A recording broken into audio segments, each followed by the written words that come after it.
안녕하세요. 호유환율연구소입니다. 최근에 주가가 많이 빠지니까 그 대부분 경제 전문가들이나 언론 등에서는 그 관세 정책을 가지고 얘기를 많이 하는 것 같아요. 물론 뭐 관세 정책이 주가에 영향을 안 주는 건 아니죠. 특히 그 미국의 M3 아니면 S&P 500 기업들 대부분 매출액이 그 미국에서 발생하지만은 약 한 40%는 미국 밖에서 생긴단 말이죠. 그러니까 관세 정책이 영향을 줄 수밖에 없어요. 그래서 M7 주가가 많이 빠진 이유이기도 하고요. 근데 많은 사람들이 간과하고 있는 문제가 있어요. 바로 화폐의 역할. 뭐 경제학 교과서에는 화폐는 뭐 교환 수단이고 물가만 자극한다. 이런 논리를 펴지요. 그 화폐 교환 방정식도 뭐 그런 식으로 설명을 하고 있고, 그 말도 안 되는 그 이론이죠. 어떻게 보면 일종의 궤변이지요. 그게 화폐가 물가만 자극하는 게 결코 아니에요. 왜냐? 화폐는 교환 수단이기 때문에 물가만 자극할 수 없는 거예요. 돈이 있어야 비트코인 사지요. 그 소나 말 돼지 가져가가지고 비트코인 사겠다 하면 누가 바꿔줍니까? 아무도 바꿔주지 않아요. 또 돼지, 소, 말, 농산물 생산자도 비트코인 주려고 하면 안 받으려 해요.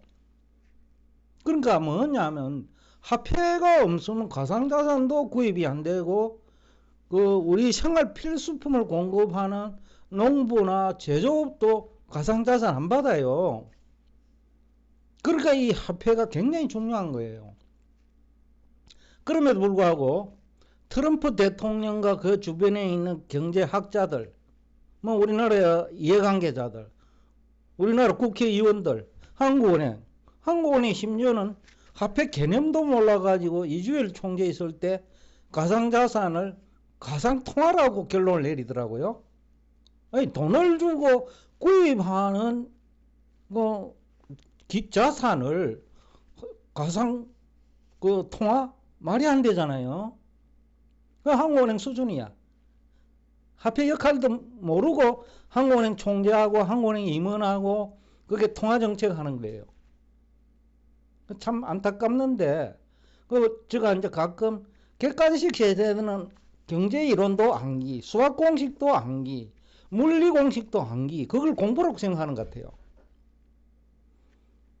여하튼 이 화폐의 그 성격 때문에 그 시중 유동성을 가상자산 시장으로 유도하면 결국은 실물 경제도 망가지고 금융시장도 붕괴되고 끝기에는 가상자산도 붕괴돼요.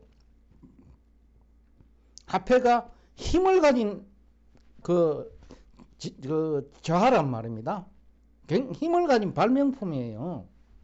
그래서 힘이 이동하면 결국 실물 경제나 기존 금융시장에서 가상자산 시장으로 돈이 이동한다는 것은 힘이 빠지는 거예요. 실물 경제와 금융자산에서.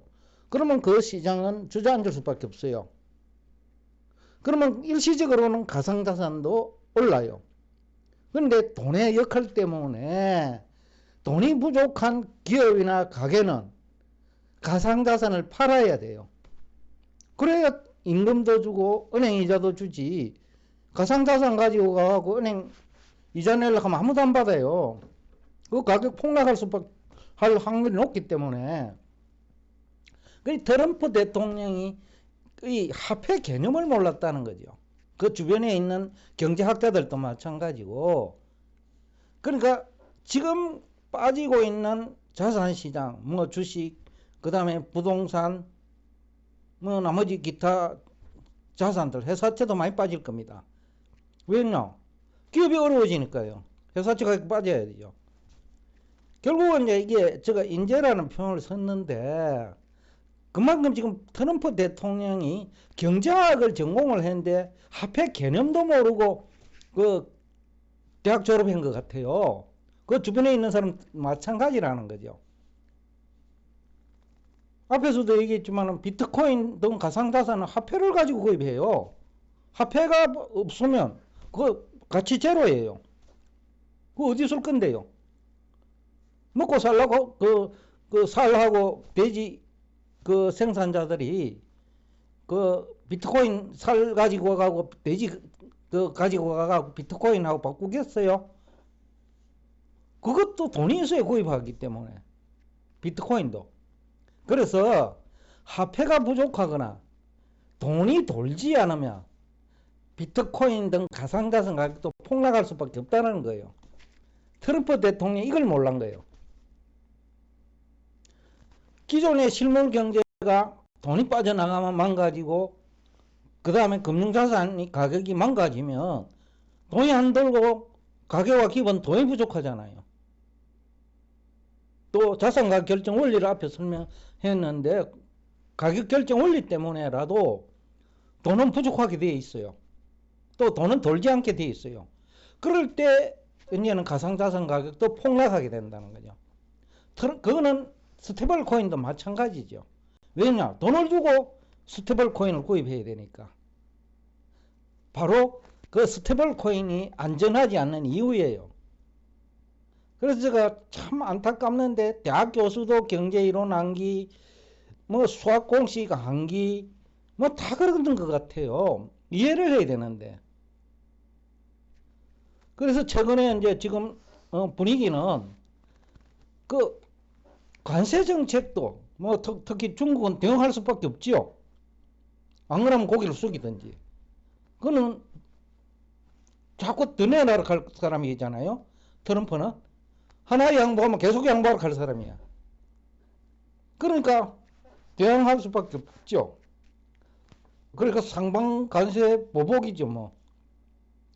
여하튼 지금 전개되고 있는 거는 발단은 뭐 세 가지예요. 결국은 뭐 언론에서는 마치 이것이 관세 때문에 막 주식이 무너지고 그 다음에 기업이 어렵고 그 다음에 뭐 소비가 둔화되고 그런 걸 착각하고 있다 그죠.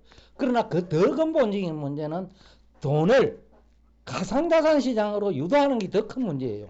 근본 문제라 이거예요. 그래서 그 문제가 해결이 될 수가 없는 거지요 지금 사실은. 이걸 알아야 대응 방안이 나오잖아요. 근데 모르는데 어떻게 대응 전략이 나오죠?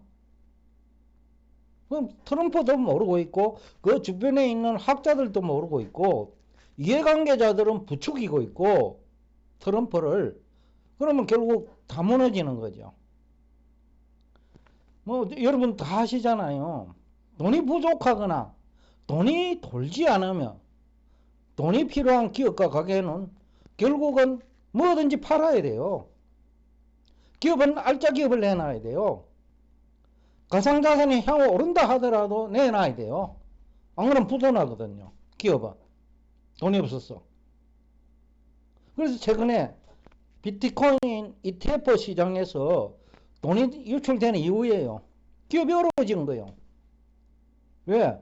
식물도 어려워지고 주식시장도 망가지고 회사채 시장도 망가지니까 결국 기업은 돈 조달할 방법은 비트코인 팔아야 되죠.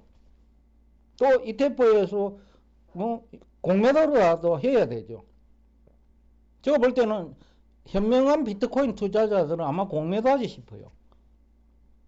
여하튼 오늘 제가 갑자기 이 얘기를 하는 이유는 지금 우리나라 경제학자들, 가상자산 이해관계자들, 심연한 한국은행 직원들까지 화폐가 뭔지 몰라요. 화폐가 어떤 역할을 하는지 물가만 자극한다고 다 외워버렸단 말이야. 암기를. 그러나 물리학적으로 화폐는 힘이란 말이죠. 힘. 굉장한 힘을 가진 거예요.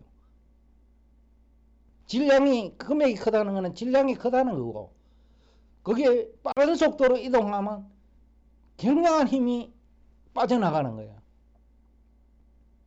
또 거품이 발생한 시장은 실물과 금융시장에 돈이 부족하면 결국 가상자산도 붕괴되는 수밖에 없는 것이 돈이 가지고 있는 역할이면서 힘이다 라는 얘기를 하면서 오늘 여러분과 대화를 여기서 끝내겠습니다.